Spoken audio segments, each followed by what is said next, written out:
Welcome to the Opportunity Zones podcast. I'm Jimmy Atkinson, and joining the show today is Mark Schultz, partner at Snell and Wilmer Law. Mark is a regular speaker and panelist on tax credit finance and on Opportunity Zones. He's also the author of numerous articles covering these subjects. Mark is also involved or was involved in the advising and drafting of a number of comment letters that were submitted to Treasury during the initial Opportunity Zones regulatory process. I met him recently, or I should say I was reintroduced to him recently at the OZ Expo in Phoenix, Arizona, just a few weeks ago, and that's where he joins us from today. Mark, great to see you again, and welcome to the show. Thank you, Jimmy. Really appreciate it. It was great seeing you here in Phoenix, which was terrific for me because I didn't have to jump on an airplane to attend that conference. So it saved me some travel time. Yeah, I'm a partner here at Snell and Wilmer. We're a law firm with 16 offices, about 450 plus attorneys based in the Phoenix office, which is our largest office. We have about 250 attorneys here in Phoenix, and we just moved offices after being in the same place for 30 years. So we just moved on Monday, so we're in new offices, and I don't have anything on my walls yet. So although you can see there's a blue tape, so we have a lot of blue, because it's new construction, so we have a lot of blue tape everywhere. We're not supposed to touch the blue tape. That's supposed to get fixed, and so you can see a little blue tape on the wall behind me. But So a blank slate for you moving forward, and it we is nice. wish That's you the right. best of luck with your new offices Thank there, you. Mark. Thank you. Hey, so you and I had a discussion at that OZ Expo a few weeks ago in Phoenix. Always beneficial if you don't have to travel too far, and you just had to walk down the street, I think, to get to the conference. We What walked. you and I were discussing the Inflation Reduction Act and its potential impact and how it may interact with certain opportunity zone projects. So I wanted to center a lot of our discussion around that topic today. And just to start us off, the Inflation Reduction Act was signed into law by President Biden earlier this year on August 16th of Correct. 2022. And it's really a mashup of a few different priorities. I'm not sure personally if the name is all that accurate. I think it seems to be a little bit of a misnomer. It seems like the act is mostly a slimmed down version of Biden's Build Back Better plan, as well as there are some efforts in there that are designed to curb inflation. But putting that aside, we're talking today mostly about the act's renewable energy initiative. So, Mark, I'll turn it back over to you. Can you summarize the act or the important parts of the act that we'll be discussing at least, and what are your overall impressions of it? Sure. And just my background as it comes, how I got into renewable energy is I spent a number of years working for a very large law firm in Chicago before moving out to Phoenix. And I did a lot of tax credit financing. So we represented a number of investors that invested in tax credit projects, low income housing tax credits, new markets, historic tax credits, and then renewable energy. And so my practice out here in Phoenix, a lot of it is developer based. I represent a lot of developers, and tax credit financing when it comes to renewable energy is super important because those tax credits represent in the monetizing those tax credits represent a pretty significant portion of your capital stack, in addition to debt and then your typical sponsor equity. So Opportunity Zones was a nice fit because I also do a lot of private equity transactions, a lot of real estate private equity. And so when OZs came out, it was kind of a combination for me of um, tax credit financing, and in particular the new market tax credits, where the rules are very, very similar to the OZ rules. So it's a combination of my practice in the tax credit financing space and in the private equity space as well. And so that's what took me into OZs. And now with the Inflation Reduction Act, and I go through different pieces of it so folks can get at least a basic understanding of how this works. I see a huge fit between renewable energy and OZs. And I think the Inflation Reduction Act has made it um, easier to do a combination of those two incentives. So that's just a little background, and if it's okay with you, Jimmy, I can provide you a little a PowerPoint. I can go Yeah, through. you have a visual component to I this, and do. I did want to warn anybody who's merely listening to today's podcast episode. If you may be listening on iTunes or Apple Podcasts or Spotify or any other listening platform, you may want to switch over to the visual version, which you can find on either Spotify or on YouTube. You can find us on youtube.com/opportunitydb. Because yeah, Mark, please go ahead and share your screen when you're ready and Sure. walk us through the deck that you have prepared for us today. Okay. So this is a presentation that we did with our friends from Novogradac, Mm-hmm. and this was about a few weeks after the Inflation Reduction Act came out. Um, and so this is, I'm just gonna talk about the basics here, but there are two different incentives that we see in renewable energy. One is a production tax credit, the other is an investment tax credit. So production tax credit uh, is a tax credit based on a certain price per kilowatt hour that's produced by the renewable energy system over a certain period of time.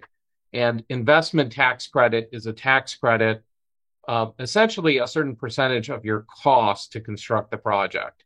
Um, so those are the two different tax credits. We saw production tax credits. We see that more in the wind space.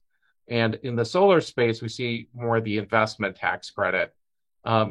What has changed in the Inflation Reduction Act, well, we see for solar actually, we didn't get the production tax credit, but now we do with the Inflation Reduction Act. So if you're doing a solar project, you have the ability to choose between an investment tax credit or a production tax credit.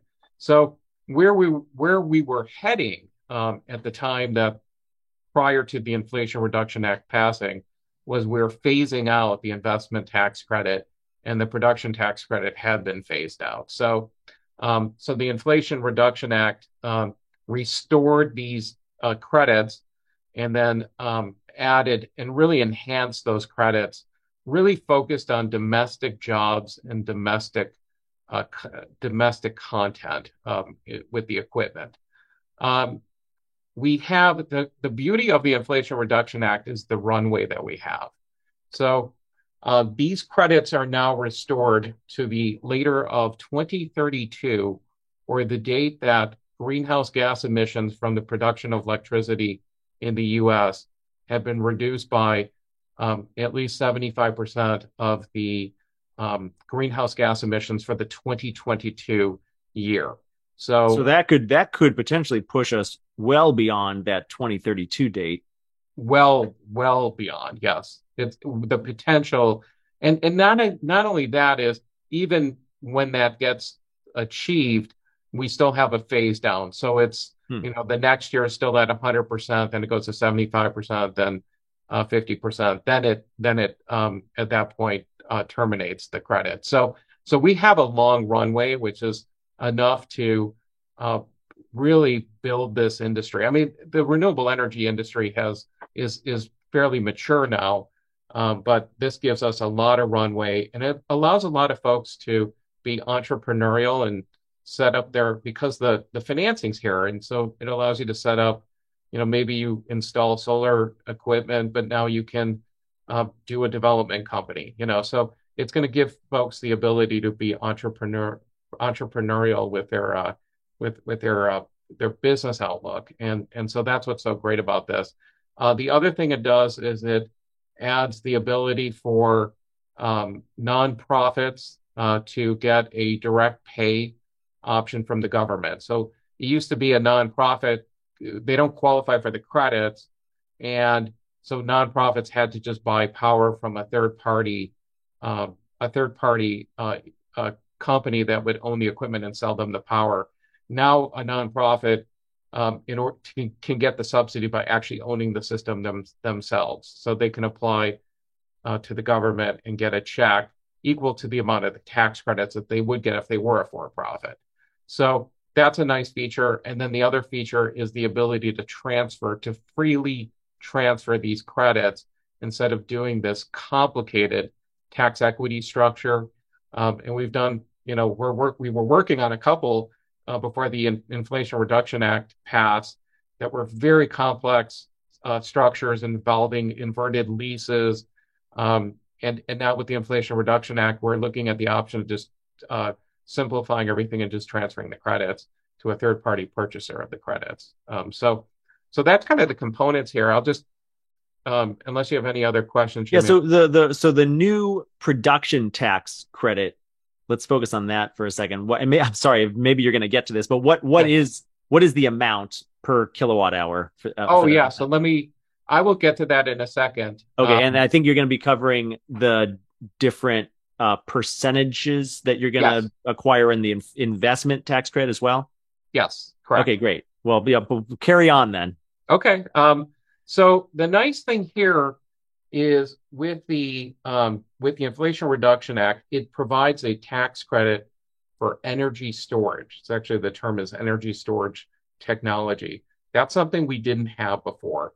You had this ability to get a tax credit when you combine solar and energy storage, as long as the solar equipment was producing enough electricity into that battery.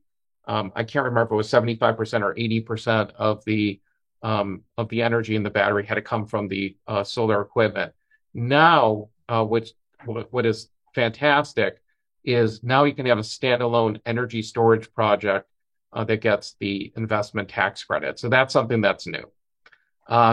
Big thing that we're heavily involved in up in our Salt Lake City office is hydrogen production. So there's something called blue hydrogen and green hydrogen and hydrogen production, which I don't know too much about, but we have folks at my firm that know quite a bit about it.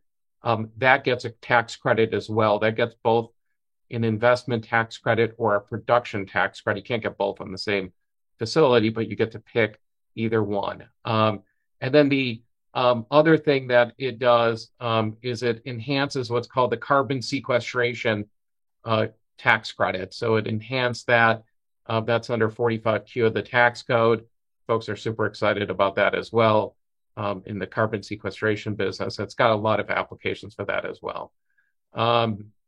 And now to get down to the credits themselves.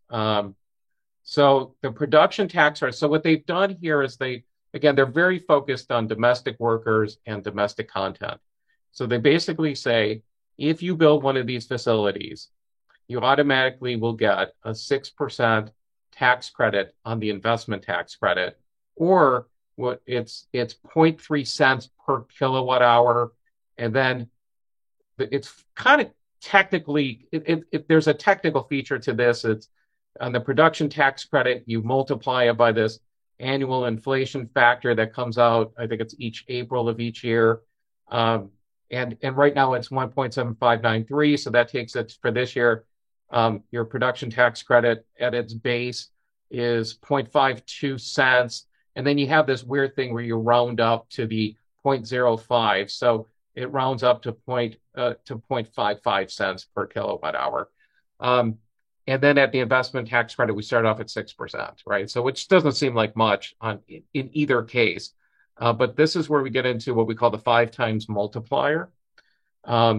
Here, if you meet one of these 3 requirements, you automatically multiply that base credit by 5 times. And one of them is the size of the project. So if your project is less than 1 megawatt, and I've been told AC is better, the fact that they're using it on AC versus DC gives us even more wiggle room.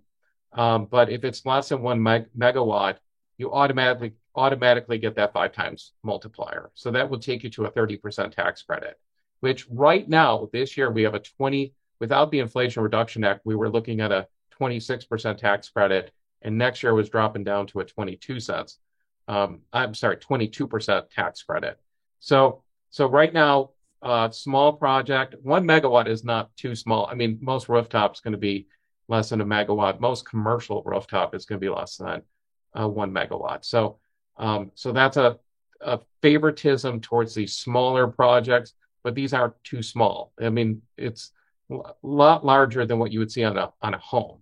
Um, Why but it's why do they cap that at 1 megawatt? What's the thought process behind that? I think they want to see uh, the hardest thing to do are small projects, transactional costs, having to align with a tax equity investor who's most of these folks are more interested in bigger projects. Um, that's so they wanted there was some preference to getting some of these smaller projects off the ground. But again, 1 megawatt is not this is not a rooftop residential project, but rooftop commercial is going to fit nicely. Hospitals that have rooftop solar, that would be under one megawatt. So there's this preference for making it easier for smaller projects to not have such big transactional costs. And and the big thing here to get to this, and I'll explain if you're more than 1 megawatt what you have to meet, so you can understand this.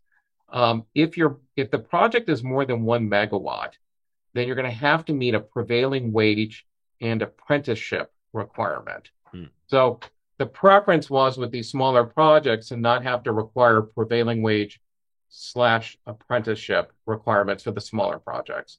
So it's making it a lot easier to get the smaller projects off the ground without having to rely on the construction contractors being paid prevailing wages.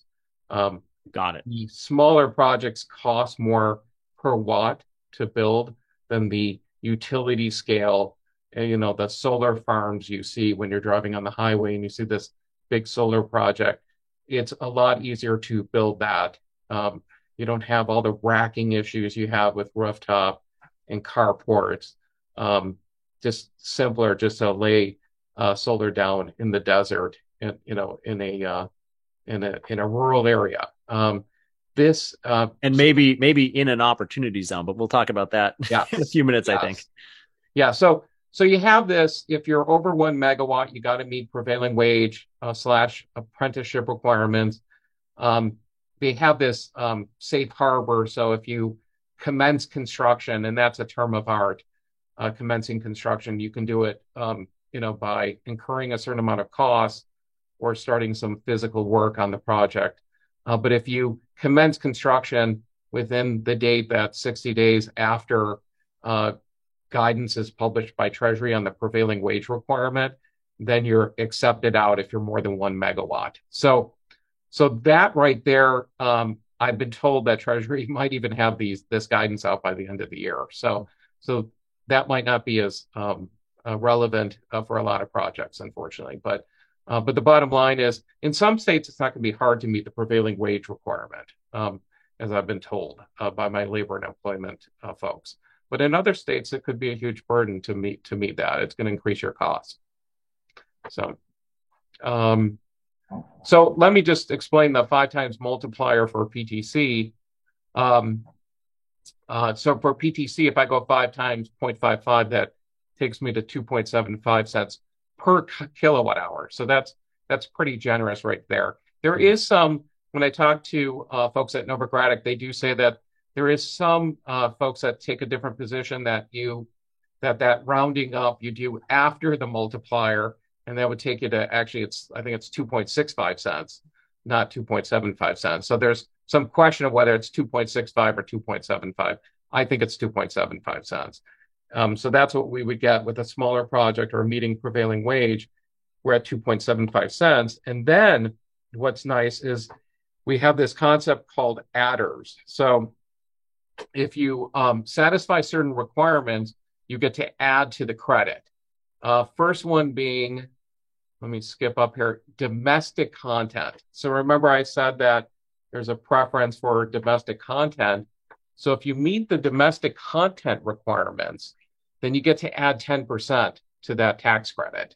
So we're gonna need regulations here. I mean, right now when I talk to my import-export folks, they tell me that they're thinking that domestic content is going to be very similar to the Buy American provisions that we've seen for quite a while now.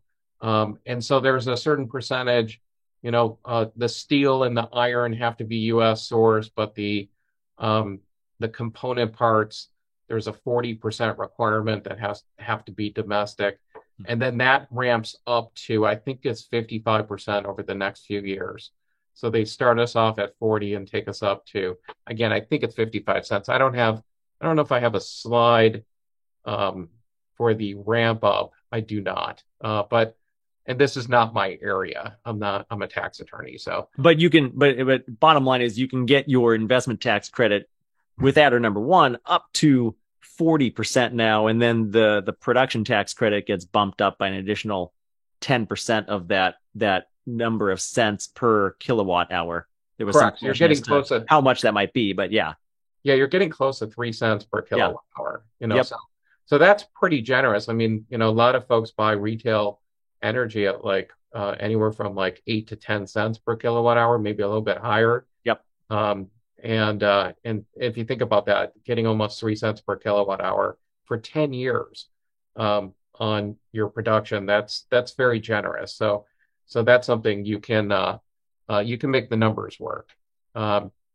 The next adder here is a place-based incentive, which OZ is place-based, right? So now we're kind of in the same thing. It's where you build it, right? Mm-hmm. And so this is another 10% for building something in an energy community.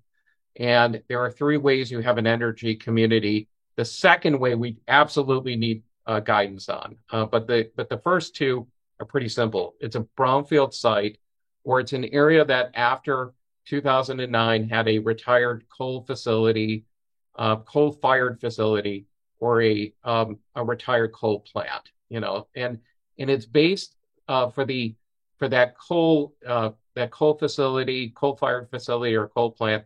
It's based on the census tract. So, like the Opportunity Zone incentive, it relies on census tracts. In the United States, we have about 75,000 population census tracts, and that's what we use for OZ, as we have our, what is it, 8,800 opportunity zones are all based on census tracts. So here it's the same thing. So if you have a retired coal plant, a coal mine, I'm sorry, that census tract would be an energy community, or the census tracts that are adjacent to that would also be energy communities as well. The other, and I would imagine that some of those may also be an opportunity zone census tract. So a lot of them, yes. Then you can layer that on top as well. So, and then this adder number, sorry to interrupt, but adder number two okay. Here could take the incentive up to 50% if you get the base 30 plus adder number one of 10 plus adder number two another 10. It's all additive, right? So are we up to 50% potentially now? Okay, great. We're up to 50%.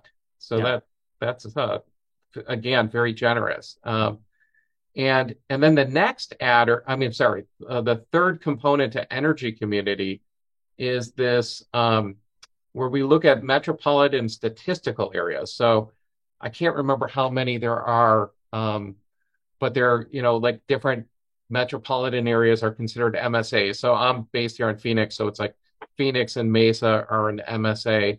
And then you look at whether that MSA has an industry for coal, oil, or natural gas. That's kind of the key thing, right? And then if you're not in an MSA, then although this is unclear, but we think it'll be based on counties that are not in MSAs. You'd look at that county and you'd say, okay, was there an industry, or is there an industry for coal, oil, or natural gas? And is it extraction, processing, transport, or storage? So if it's any of those things, then keep looking at the data. So the data would be, you'd be looking at whether it's 0.17% of the direct employment is in that industry. And it's any time after 2009. So we think you'd look and say, 2010, 11, 12, you look at all this data and say, okay, in that year, did we have enough direct employment in one of these three industries? If so, then we might be an energy community. And then there's another way to meet that, and that is based on the local tax base if it came from that industry.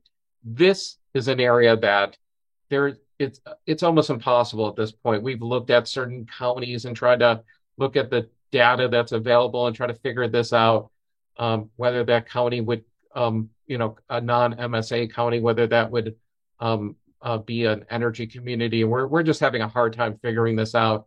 It's going to take it's going to take the Bureau of Labor Statistics, and it's going to take probably the U.S. Commerce Department and data that they have, that they'll probably have to work with Treasury and how to designate these energy communities. I would imagine, I'm sorry, there's another factor here, and that's also, even if you meet that test, you still have to look at your unemployment rate, and you have to say, in my area, was my unemployment rate higher than the national average for the year before?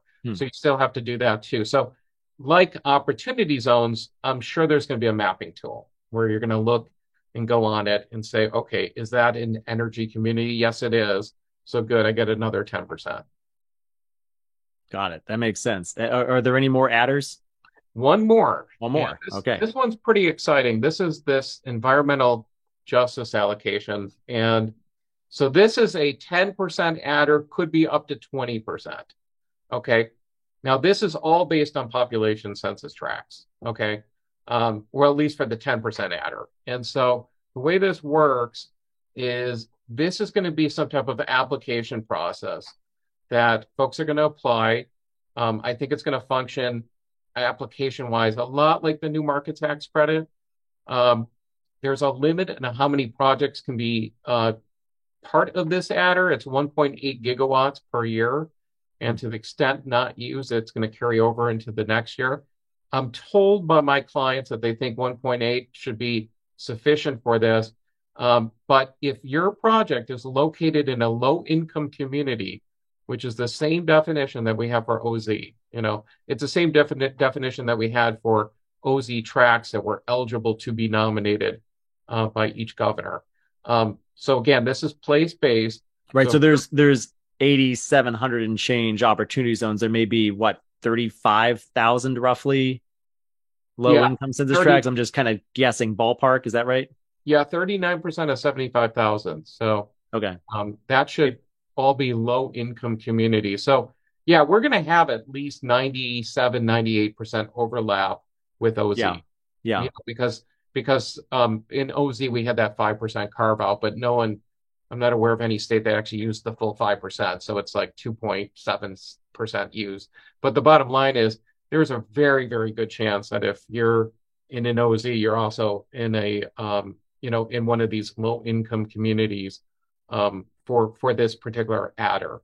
And again, it's going to be an application process. We don't know if it's going to be first come, first serve, or if it's going to be based on criteria.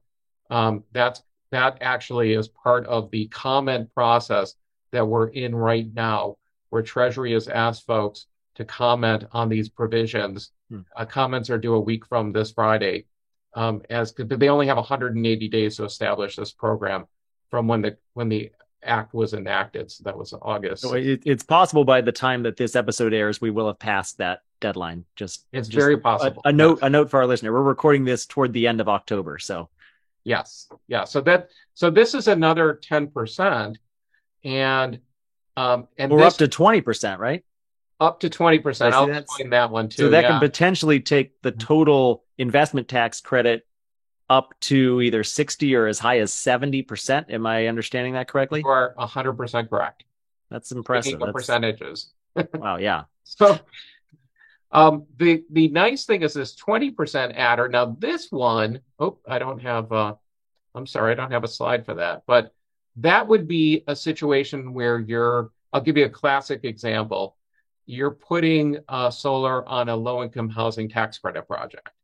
So that would get you the 20%. And that's not based on being in a low-income community. That is more project-based. And if I remember correctly, low-income housing tax credit projects, those are for folks that make 60% or less of the adjusted median income for the state. But it's more expansive. If I remember correctly, we can go up to 80% and still get that 20% adder. So you might see more workforce housing, which is probably more in line with what we see in OZ. So Yeah. some of these OZ multifamily projects may qualify for this particular 20%. So now we're up to 70% if you can get that. So at that point we're at a 70% credit, and now the question is, what do you do with the credits? If you can generate that. And So, well, yeah, yeah, let me ask you that. How do you monetize those tax credits up front? Because if I understand correctly, there's some sort of marketplace or ability to transfer the tax credits. How does that work exactly?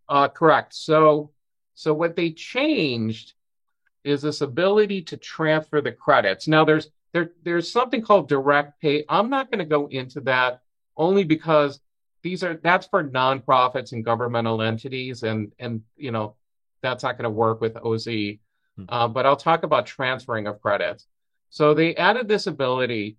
The way it was before is you would do this tax equity deal where you would bring in a tax equity investor that would invest cash in exchange for credits. So it would be credits, cash flow, depreciation. Those are the three things that they would get, because this tax equity investor would be in our ownership structure, and so it was very complicated. And so the tax equity investor would come in, make an equity contribution, and then get a allocation, 99% allocation of the tax credits, get the depreciation deductions, or at least some of them, and then they needed some cash flow in order to meet what we call the economic substance test. So these deals were super complicated. They had to stay in the deal for 5 years, and then you had this this call option where they would elect to be bought out for fair market value. Their interest, and again, we're getting into some real technical stuff, but they would go from a 99% interest to a 5% interest. We call it a partnership flip. And then the sponsor would buy them out at fair market value of a 5% interest, which is fairly nominal compared to the original equity investment that they made. So very complicated. I mean, what I'm describing is probably sounds super complicated. These deals were very complicated. And now it's easier in the sense that you just transfer the credits. So that industry is evolving as we speak. I think it's going to be a lot of the same players that buy state income tax credits. A lot of state income tax credits are transferable. That's what this is going to be like, where you're going to find an investor that you can transfer those credits to, and they're going to pay you. They're not going to pay you more than $1 a credit. They're going to pay you probably anywhere from 80 something cents a credit to 90 cents a credit. A lot of that might be dependent. That price might be dependent upon your ability as a owner of the project to stand behind an indemnification with the transferee of the credits, because there is a 5-year recapture. So if you were to take the system out of service at any point during those 5 years, or if the system was destroyed but not replaced, the transferee of the credits, they're going to get hit with recapture. And so they're going to want the seller of the credits to be able to stand behind an indemnification. So probably the more creditworthy you are, the higher the price of the credit that you're going to get. Sure. But we project the markets can be 80 to 90 cents, somewhere in that range. And it will be a lot simpler of a process, but probably less subsidy. So, when you bring in a tax equity investor, they're paying for depreciation, cash flow, and credits. So they're going to pay you more per credit of subsidy than you're going to get if you just transfer the credits. So any questions on that? Because this is a loaded concept with lots and lots of interesting tidbits and different things to discuss as it pertains to OZ. No, it is indeed. No, I did want to see if we could move the conversation along and talk now specifically about how this act, and particularly how these renewable energy tax credits are going to interact with opportunity zone projects. What kind of impact might it have on opportunity zone projects, or how can opportunity zone projects take advantage of some of these new tax credit programs? Well, if I could show you another slide, let me just show you kind of. So this is what I think we're going to see on the transferring of credits. Okay. And I think this is where OZ can really come into play. So um, I envision this special purpose entity here to be a qualified opportunity zone business. And the sponsor equity investors, let's just say that this is a qualified opportunity fund. Okay. I could see a situation where we call these EPCs. So these are, EPC stands for engineering, procurement, and construction. It's like a general contractor. So you have a solar company that builds the project, sells that project to a qualified opportunity zone business. Mm-hmm. Okay. That qualified opportunity zone business that enters into a power purchase agreement for 25 years. And the panels are warranted, most panels are warranted for 25 years. So we typically see a power, and to be honest, I see appraisals that tell me that the panels are good for 35 years. But we have a long-term revenue source for the qualified opportunity zone business. And now what we have is a situation where the credits can be sold to a third party investor who pays you for the credits. And that qualified opportunity zone business, when they get cash for those credits that they sell, that is tax exempt income. So they're not going to be taxable in the sale of the credits. And what we think is the nice thing is it's going to increase your tax basis for the owners of the qualified opportunity zone business. And then that increase in tax basis will flow up to also the investors in the qualified opportunity fund. So now we have that, and again, not to get too technical, but we have that basis increase, which is always a factor in OZ deals, because when you invest in a qualified opportunity fund on your deferred gains, you're not going to get any tax basis until you have to recognize that income that you just deferred. And that's going to be at the end of 2026. Right. So Your basis is typically zero until the end of 26, right? Yeah. zero, unless you have debt. Unless you have debt, you have no basis. So it's hard to you can get allocated the losses, but you can't use those losses. So they just sit there unused until basis appears at the end of 2026, unless you have the right type of debt structured into these deals. So you get basis for borrowings of the qualified opportunity zone business if it's structured the right way. So here on the sale of the credits, we're going to get this basis increase, and you get it much sooner than 26. Yes, you get it. You're going to get it. You're going to get it as soon as you sell those credits. So you're going to have that basis increase, which is nice. And the beauty of it is renewable energy, unlike real estate, where it's 27 to 39 years, 27 years on multifamily, 39 for almost everything else, the depreciation. Renewable energy right now is bonus depreciation. So this year and next year, it's 100% depreciation in the year placed in service. And then after that, it's 5-year property. So it's a quick, the depreciation period is a lot faster than you're going to see in real estate, even if you do these things called cost seg studies that a lot of people do. So there are going to be a lot of losses to transfer. And so in this structure here, you're going to see the losses are the tax credit investors not ending up with the losses. They're going to stay, the depreciation deductions are going to stay in this entity and allocated out to the owners of the entity. So the question then is, can you use those losses? Because most investors, it's going to be what we call a passive loss. So they'll be able to use that loss against passive income. They're going to get allocated this loss, but they can only use it against passive income if you're an individual. If you're a C corporation, so if you're like a car dealership and you're structured as a C corporation, you can use those losses against both your passive income and your active income. So there's 3 types of income. There's portfolio, passive, active. 2 types of losses, active or passive. So for a typical investor who's not in the solar business, those losses are going to be passive. If you're an individual, you can use it against your passive income. If you're a C corporation, you can use it against your passive or active income. And if you're a widely held C corporation, like one of the big financial institutions, if you're a widely held C corporation, you're not even subject to the passive loss rules. Hmm. So that's why in the tax equity world, we typically see in the tax equity world, the usual suspects that invest in tax equity deals are folks like Chase and US Bank and Goldman Sachs. I mean, these are widely held C corporations, so they don't have to worry about passive loss rules, which also apply to credits as well.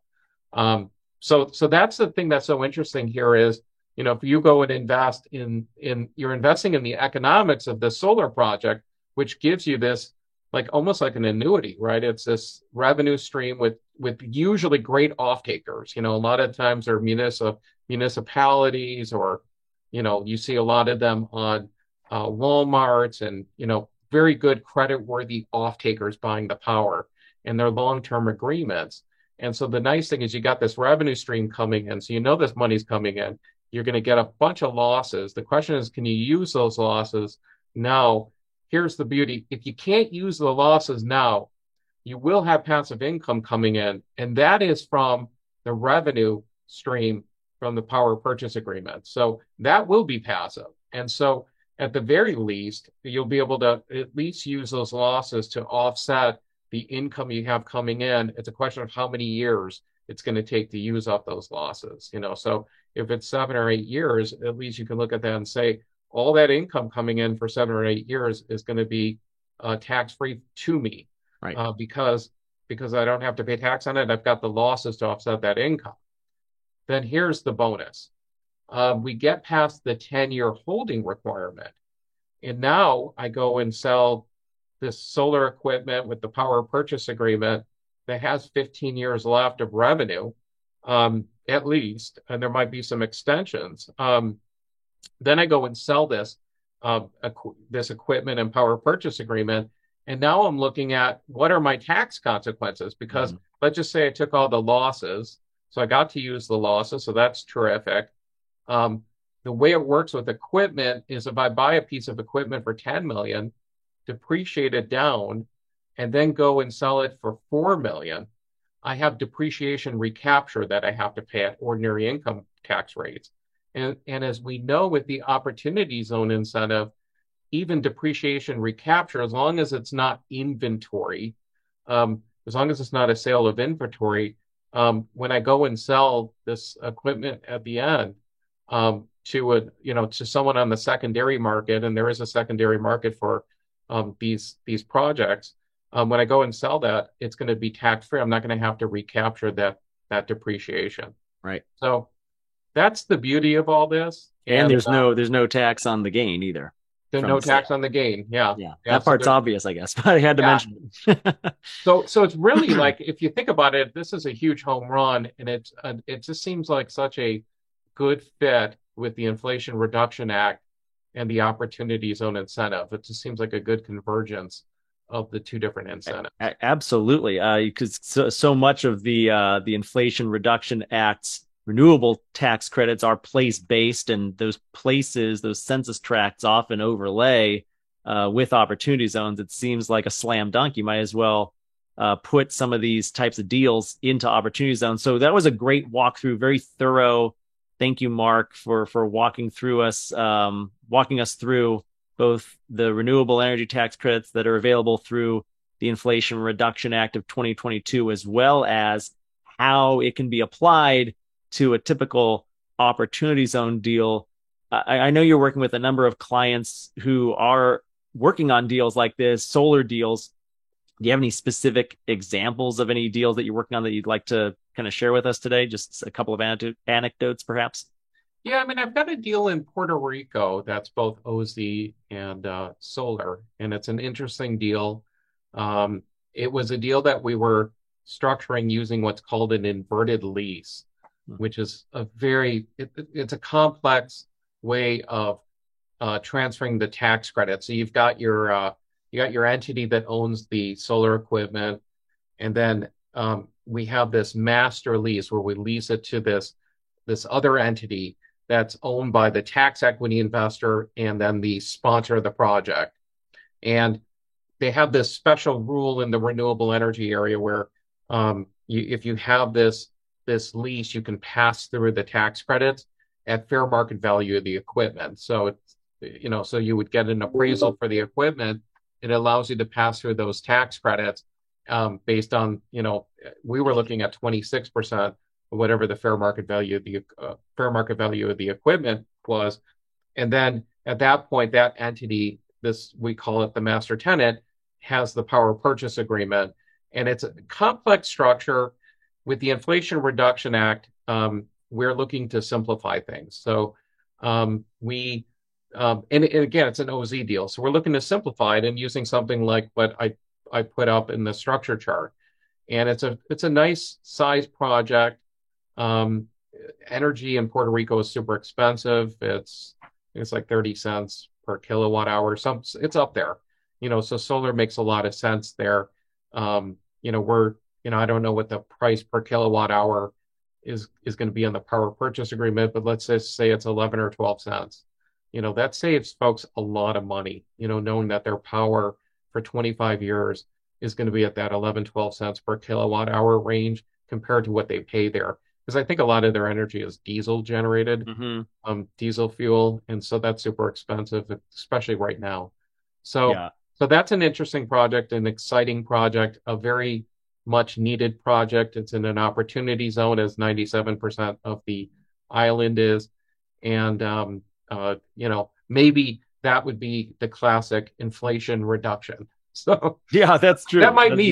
That's a good point. Yeah. That might actually make the title of the act accurate in that specific case. And any other examples, maybe one or two others? Yeah, I have a deal that's on tribal land. And that's an interesting one that we're structuring because we've got a lot of things to look at because we got a direct pay option for tribal ownership of projects.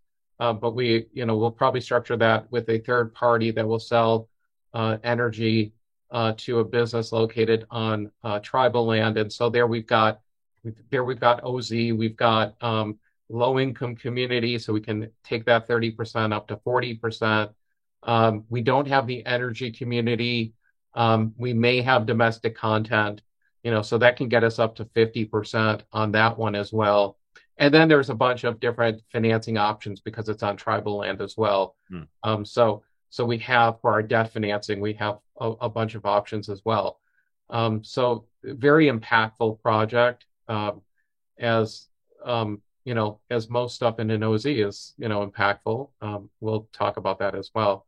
But that's an exciting one too, because of the off-taker here. I can't go into too much detail because of confidentiality, but that's an exciting one. Sure. Well, hopefully we see a lot more of these deals come to fruition over the course of the next several years of this program. I wanted to talk briefly toward the end of our conversation here about the Novogradac Opportunity Zones Working Group. You and I are both members of that group. I just saw you on the monthly call yesterday. How are you working with the team at Novogradac on any of their OZ working group initiatives? Well, I just marked up a letter that we have going to Treasury on the working capital safe harbor. We are seeing a lot of this these days where we've got projects that are in stalled mode because of financing, right? Because interest rates keep climbing. Construction costs have gone up significantly. It's not easy to find a guaranteed maximum price contract. So a lot of folks, they have a working capital safe harbor plan, and they're going to be off, right? It's either a timing issue, a pricing issue, and so we have comments going to Treasury on specifically what we think the word substantially consistent is, because you've got this working capital safe harbor is incredibly important for a number of purposes. One, it sets forth your expenditure requirement on how fast you have to spend the money spend the capital contributions that are coming in from the Qualified Opportunity Fund to the Qualified Opportunity Zone business. You have a 70-30 test, a good asset test. We test that at the end of the working capital safe harbor period for almost all deals, and so that that working capital safe harbor plan is super important for that reason. And then basically when you have to finish your project, when you have to get to completion. So it has those three components to it. And so it's, it's important to be able to get some direction from Treasury on just real life examples on situations where people have created these working capital safe harbor plans and things have changed, especially things that were unforeseen, such as maybe I don't have enough money to build that original project. I was going to build a 250 unit residential complex, and now I got to scale that down to 200, units. There's so many different situations that are now taking place where folks are saying, that my working capital safe harbor plan doesn't say what we're doing. It says what we were going to do when we created this a year ago, but it's no longer applicable.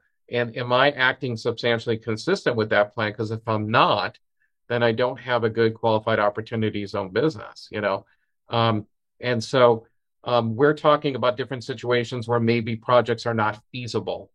And so maybe the project's no longer feasible. I wanted to sell my land now, and I want to do a different project. And so can I kick the money back up to the Qualified Opportunity Fund and redeploy it? If I do that, I'm obviously not executing on the original working capital safe harbor plan. But again, that project's no longer feasible. So I'm still going to do something that's impactful in an opportunity zone. It's just not going to be this project, and it was unforeseen at the time that I created the plan. And so that's a letter that we hope to send to Treasury within the next couple of weeks. And so I just marked that up over the weekend and talked to our friends over at Novo about it. And so hopefully we'll get some guidance there. Yeah, good luck with that. That's very important. Of course, I'm sure we can spend a whole episode talking just about working capital safe harbor, but we'll leave it at that for today's episode and maybe save that conversation for another time. Before kind of round out our discussion today, Mark, wanted to ask you about community impact. Is the Opportunity Zones program, one of the main criticisms of the program is that it's not doing what it was promised to do. There hasn't been enough community impact. What are your thoughts? Has there been enough community impact, and how can we prove that? Well, we've seen some terrific projects. We've, one of our clients, another plug to someone out there is Caliber, and they've done some very impactful projects, behavioral health, charter school. And so others have as well. They're not the only ones that we've seen with some very impactful projects. It's very important we do this in the new market tax credit arena.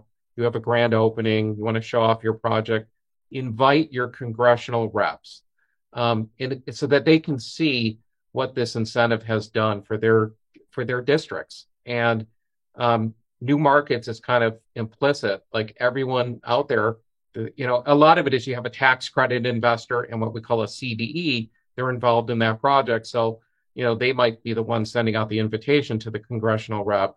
In the OZ space, we just don't see enough of that. We don't see enough of those grand openings that you get to attend. You're all proud of the project, but you look around, you don't have the congressional reps and the local politicians. And so we need to do that as an industry. If we do that, then these folks can see all the good that the incentive does. Because what I've been told is when a lot of the stories you see out there are hit pieces, and when I've spoken to some of these reporters, I'm like, well, how come you're not writing about the good that it's doing? They're like, well, that's just not news, right? It's maybe it's just the present day media that we have these days. It's not news unless it's a hit piece, right? So it's up to us as an industry to get these folks in to see the good that the projects are doing, so that they can take that back to DC when we're asking for an extension of the incentive. We have, folks on board that, can see and can tell their colleagues, I looked at that project, it's in my district. If it wasn't for the OZ incentive, I'm not sure that would get off the ground. Look at the good work that it did. Yeah, I'm hoping this podcast can play some small part in telling more of those success stories over time. Well, Mark, it's been a pleasure speaking to you today. Thank you for all of your insights into the Inflation Reduction Act and specifically renewable energy tax credits and how they interplay with Opportunity Zone products. If we have any listeners or viewers out there watching us or listening to us right now and they want to learn more about you and Snell and Wilmer, where can they go to learn more and to get in touch with you? Sure. Website is swlaw.com, snellandwilmer.com, or some people say Southwest because that's where a lot of our offices are based. My phone number is 602-382-6358, and my email is mschultz, MSCHULTZ, @swlaw.com. Fantastic. For our listeners and viewers out there today, of course, I will, as always, have show notes available for today's episode. You can find those show notes at opportunitydb.com/podcast. And there I will have links to all of the resources that Mark and I discussed on today's show. And please be sure to subscribe to us on YouTube or your favorite podcast listening platform to always get the latest from Opportunity DB. Mark, again, it's been a pleasure. Thanks so much today. And thank you, Jimmy, for everything you do for the industry.